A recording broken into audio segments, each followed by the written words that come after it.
अस्सलामुअलैकुम, कैसे हैं आप। उम्मीद करता हूँ ज़बरदस्त होंगे, खैर खैरियत से होंगे। गौहर उर्दू में खुश आमदीद। पेपर प्रेजेंटेशन के ऊपर हम बात कर रहे हैं। गुज़िश्ता 2 लेक्चर्स में आपने समझा होगा कि ये किस नौइयत का लेक्चर है और फार्मूला 1 to 5 क्या है। जो इससे कबल हम बात की थी वो फार्मूला 1 to 5 के ऊपर गुफ्तगू हुई। मैं उम्मीद करता हूँ आपने प्रैक्टिस भी की होगी और जितनी मश्क आपको करनी चाहिए थी उससे ज़्यादा करने की कोशिश की होगी। इंशाअल्लाह आप अपनी प्रैक्टिस जारी रखें, मश्क को नहीं छोड़ेंगे आप। इंशाअल्लाह बेहतर से बेहतर दिन भी आते जाएंगे। अगली बात पे आते हैं। कटिंग और ओवर राइटिंग जो होती है वो क्या होती है, ये क्यों कर होती है। बड़ी बात ये है कि ये होती क्यों है। ये आपके सामने एक पेपर है, आप देखें। आपसे जो ओवर राइटिंग या कटिंग का मामला है वो तब तक कभी भी दुरुस्त नहीं हो सकता जब तक आप फोकस नहीं करते हैं।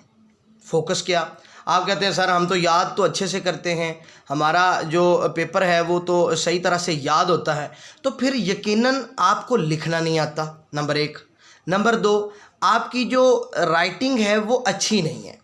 अब आप कहेंगे सर फिर आपने तो कहा था कि अब राइटिंग तो एकदम से अच्छी नहीं हो सकती। जी बिल्कुल, राइटिंग अच्छी नहीं हो सकती, मगर आप इतना तो कर सकते हैं कि आप खुला खुला लिख लें, आप थोड़ा सा बड़ा करके लिख लें। इससे क्या होगा, आपके जो लफ्ज़ आपको भदे या बदसूरत नज़र आ रहे होते हैं, जिनके ऊपर फिर आप ऐसे कर रहे होते हैं। फ़र्ज़ करें मैंने लिखा, फ़र्ज़ करें मैं लिखता हूँ जी बे, ठीक है जी, ये मैंने बे लिखी, तो उसके बाद आपको क्या होता है, अक्सर फ़र्ज़ करें कुछ बच्चों की बे ऐसे होती है, फिर उनको लग रहा होता है ये बुरी है, फिर वो ऊपर ऐसे ऐसे कर रहे होते हैं, तो ऐसे ओवर राइटिंग हो जाती है। जैसे हम लिखते हैं 6, ये मैं एक नॉर्मल बंदे का 6 लिखता हूँ, ये 6 उसने लिखा, अब उसको नज़र आ रहा है ये 6 सही बना नहीं है, फिर वो ऊपर ऐसे, ये ओवर राइटिंग हो गई। कटिंग क्यों होती है, जब हमें इमला नहीं आती। अब इसका हल क्या है। इमला तो एकदम से सेकंड ईयर का स्टूडेंट, पीएमएस का स्टूडेंट, सिविल जज का, एडिशनल सेशन जज का इम्तिहान जो देने वाला बंदा है वो एकदम से सारी उर्दू की इमला तो दुरुस्त नहीं कर सकता। इमला तो बहुत मतलब एक लंबा काम है। तो फिर क्या होगा, उसको 2-3 मैं सजेशन दूंगा। अगर दोनों तीनों में से कोई एक भी आप फॉलो कर लेते हो तो मुझे उम्मीद है आपकी लिखाई भी बेहतर हो जाएगी और आपको उर्दू अदब में काफ़ी हद तक अबूर हासिल हो जाएगा। ये बड़ा अजीब सा मशवरा है, कुछ लोग नहीं भी मानेंगे या कुछ लोग सोचेंगे ऐसा कैसे हो सकता है। मैं आपको मूवी ही सजेस्ट करूंगा। आपने जितनी भी इंग्लिश डबिड मूवी होती हैं ना, डबिड मूवी जो उर्दू में डब की गई होती हैं, उनको देखना है, उनको सुनना है, वो बहुत मयारी उर्दू होती है। फिर अर्तुगरल एक चल रहा है ड्रामा आपका सीरियल ना, तो लोग उसको अक्सर मतलब देखते हैं उर्दू डबिंग में। अगर उर्दू डबिंग मिल जाए तो अच्छी बात, अगर तुर्की डबिंग में भी हो कि तुर्की में ही मतलब आपको वो सीन नज़र आते हो लेकिन नीचे उर्दू लिखी मिले तो आपकी इमला भी दुरुस्त हो जाएगी, आपको उर्दू बार बार नीचे से पढ़ के आपकी दुरुस्त हो जाएगी। 2 बातें। एक मूवी आई थी मेरा यूज़ा सीफ, हज़रत यूसुफ़ अलैहिस्सलाम पे इन लोगों ने वो पिक्चराइज़ किया हुआ है, उनकी स्टोरी के ऊपर। मुनासिब तो नहीं है दीनी लिहाज से, लेकिन अगर आप उसको अब बनी है वैसे देख लेते हैं तो आप उर्दू अदब के लिहाज से भी देख लें, ठीक है। आप देखिएगा उसके अंदर बड़ी मयारी उर्दू जो है वो इस्तेमाल की गई है। उस मूवी को आप जितना सुनते जाएंगे आपको उर्दू उतनी बेहतर नज़र आएगी अपनी, क्योंकि हम जो सुनते हैं हम वही याद करते हैं, और जो हमें याद होता है, जो हमारी नज़र से गुजरता है, जो हमारी प्रैक्टिस का हिस्सा होता है, जो हमारा बार बार ज़िंदगी की रूटीन होती है, वही इंसान का जो होता है वो अमल होता है। आप प्रैक्टिकल वही सब चीज़ें करते हैं जो आपको याद होती हैं, जो आप सुनते हैं। तो सबसे अहम चीज़ ये है कि अगर इन दोनों तीनों चीज़ों में आपको पसंदीदगी नहीं है या आपकी मिजाज के मुताबिक नहीं है, तो एक ड्रामा है मेरा सुल्तान। आप यूट्यूब पे जाएं, मेरा सुल्तान लिखें वहाँ पे, ठीक है, आपको चैनल एक शो हो जाएगा मेरा सुल्तान का। उर्दू डबिंग में वो मुकम्मल अक़सात पड़ी हैं 415-17 ना, तो वो अगर आप देख लेते हो तो मैं आपसे ये दावा करता हूँ कि आपकी उर्दू बेहतरीन ही नहीं बल्कि बहुत बेहतर हो जाएगी, ठीक है जी। तो एक तो ये तरीकाकार है। दूसरा, आप घर में अपनी किताब, सिर्फ अपनी कोर्स की किताब, आपको आउट ऑफ सिलेबस नहीं जाना है, आप कोर्स की किताब लें। कोर्स की किताब जो भी आपकी है, फर्स्ट ईयर की, सेकंड ईयर की, 9th की, 10th की, सीएसएस की, पीएमएस की, जो भी आपको कोर्स की किताब मिलती है उसको ऊपर से देख के पढ़ें, ऊपर से देख के लिखें। अगर किसी बंदे को लिखना नहीं आता, याद रखें कटिंग या ओवर राइटिंग तभी होती है जब बंदे को लिखना नहीं आता। अब अगला सवाल होगा, सर ये तो नहीं है बात, अब बड़े बड़े आदमी बहुत बहुत अच्छा लिखने वाले, बड़े उर्दू दान भी ओवर राइटिंग या कटिंग तो हो जाती है, तो फिर उसका एक तरीक़ाकार है, उसका एक मयार है। अब ओवर राइटिंग कैसे करते हैं या कटिंग कैसे करते हैं? फ़र्ज़ करें मैंने लिखना था कि हैदर अली सो रहा है,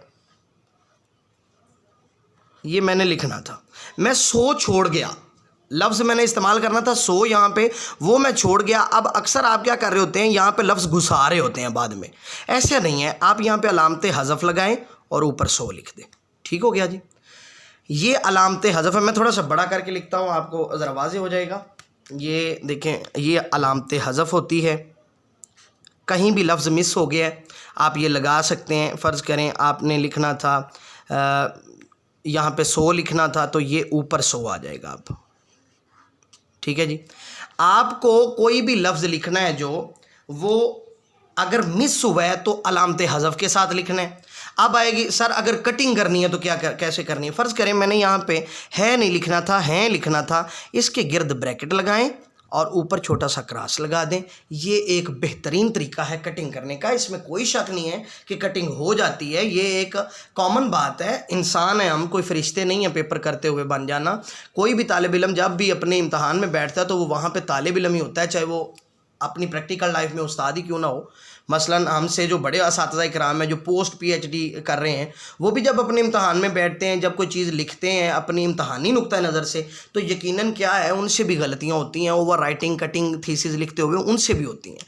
तो वो लोग इन ट्रिक्स के ऊपर चलते हैं। उनका तरीक़ाकार ये होता है कि वो किसी लफ्ज़ को कट करना है तो उसके गिर्द ब्रैकेट्स लगाएं, दोनों छोटी ब्रैकेट्स, उसके बाद ऊपर छोटा सा क्रॉस लगा दें, ये काफ़ी होगा।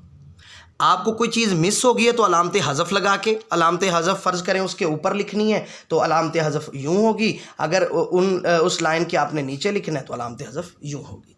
अलामत हज़फ लगाएं और आप अपना काम करते जाएं। अब आते हैं कि सर मेरे से जो लफ्ज़ छूट जाते हैं, फ़र्ज़ करें वो ऐसे भी होते हैं कि जो बड़े इंपॉर्टेंट लफ्ज़ नहीं होते, जैसे में, से, को, का, की, थे, थी, ऐसी जो चीज़ें अगर रह जाएँ तो मेरी आपको सजेशन ये है कि उसको पेपर में नहीं छेड़ें, उसे छेड़छाड़ नहीं करें। में गलत लिखा गया है, आपने को लिखना था, की लिखा गया है, का लिखना था, के लिखा गया, तो इन चीज़ों को छोड़ दें, वैसे ही रहने दें, उसको पेपर में कटिंग नहीं करें।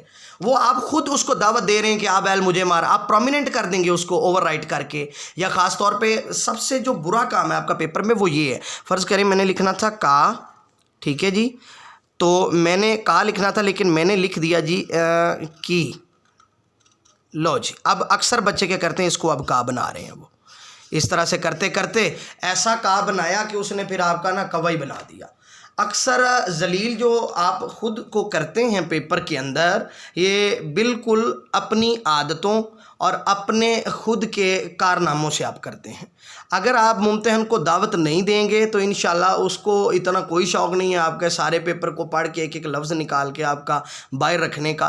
सिर्फ़ आप जहाँ पे ओवर राइटिंग करते हो, जहाँ पे कटिंग करते हो, बार बार छोटे से छोटे लफ्ज़ों को भी आप कर रहे होते हैं, सोच रहे होते हैं पता नहीं क्या हो जाएगा, तो वो आप का, के, से, में, ने, इस तरह के जो हरूफ होते हैं या छोटे छोटे कोई लफ्ज़ हैं, इनको दुरुस्त करने के चक्कर में आप ज़्यादा अपना काम ख़राब कर जाते हैं, जबकि हो सकता है वो उसकी नज़र में ही ना आते।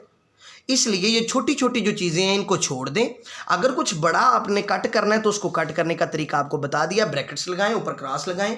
ओवर राइट करने से अच्छा है कि उसको ब्रैकेट लगा के आप कट कर दें। ठीक है जी, फ़र्ज़ करें का था, आपने इसको ओवर राइट नहीं करना है, ऐसी का, की, के, इन चीज़ों को छोड़ दें। अगर कोई बड़ा लफ्ज़ है उसको ओवर राइट करने से अच्छा उसके गिर्द ब्रैकेट लगाएं, क्रॉस लगाएं, उसके बाद अलामत हज़फ लगा के ऊपर अपना लफ्ज़ लिख लें, जो भी आपने सही करके लिखना है। मैं उम्मीद करता हूँ ओवर राइटिंग, कटिंग, इन दोनों चीज़ों को आप समझ गए होंगे। दूसरी दो चीज़ें जिनका अक्सर बच्चों का इस्तेमाल देखा है हमने इम्तहान में भी और क्लासेस में भी हमारी प्रैक्टिस है, उसमें हमें नज़र आता है बच्चे रिमूवर यूज़ करते हैं। तो नंबर 1 रिमूवर, नंबर 2 आपका वाइटनर। ये कानूनन जुर्म है, आप पेपर में तो ले जा ही नहीं सकते। अच्छा, फिर हमसे क्लास में क्या कह रहा होता है बच्चा, कमरा जमात में कहता है कि सर मैं तो देखे ना वो बोर्ड में नहीं यूज़ करूँगा। भाई तेरी प्रैक्टिस है, तेरी ये आदत बन गई है, अब तू बोर्ड में करे या ना करे, तू उसके बगैर रह ही नहीं सकता। तो पहले दिन से अपनी प्रैक्टिस बनाओ कि रिमूवर और आप जो वाइटनर है वो यूज़ नहीं करेंगे। ज़्यादा से ज़्यादा क्या होगा, एक दफ़ा डांट पड़ेगी, 2 दफ़ा पड़ेगा, आप कॉन्शियस हो जाओगे, आप और भी फोकस करोगे अपने इस चीज़ पे। और अगर आपको डांट नहीं पड़ेगी तो आप कभी भी इन चीज़ों से दूर नहीं जा सकते। तो आपको मेरी सबसे बड़ी जो हदायत है कटिंग और ओवर राइटिंग के मामले में, वाइटनर और आप रिमूवर किसी सूरत कभी ज़िंदगी में ना ख़रीदें। ये आपको इतना नुकसानदेह है जिसकी हद नहीं, क्योंकि अगर आपने इसको कमरा जमात में, अपनी एकेडमी में, अपने कॉलेज में, स्कूल में आदत बनाई है अपनी, आपका शौहर है ये कि आप रिमूवर जहाँ पे कोई मसला हुआ रिमूव किया, अपना सही करके दुरुस्त करके लिख लिया, तो यकीनन आपको बोर्ड के पेपर में बड़ी कमी फील होगी और फिर वहाँ पे आपके गंद मारना ही मारना है आपने, जो अक्सर आप फिर मारते हैं। और स्टूडेंट से तो फिर आपको पता ही है जो मामलात सादर होते हैं। खैर, ये बातें लंबी हो जाएंगी इंशाल्लाह। इस आपको जो पॉइंट के ऊपर भी कोई सवाल नहीं रह गया होगा, अगर कोई सवाल हो तो आप कमेंट किया करें और मुझसे पूछ लिया करें। इस्तिफसार करना हमेशा फ़ायदेमंद साबित होता है।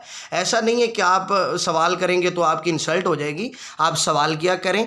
मैं कोशिश करूँगा इंशाल्लाह कि उसको प्रॉपर वे में आपको अगले लेक्चर में या कमेंट में ही आपको जवाब दे दूँ इंशाल्लाह। अगले लेक्चर्स में इसके ऊपर मुदल्लल गुफ्तगू होती रहेगी। तब तक के लिए इजाज़त दीजिए। अल्लाह निगहबान।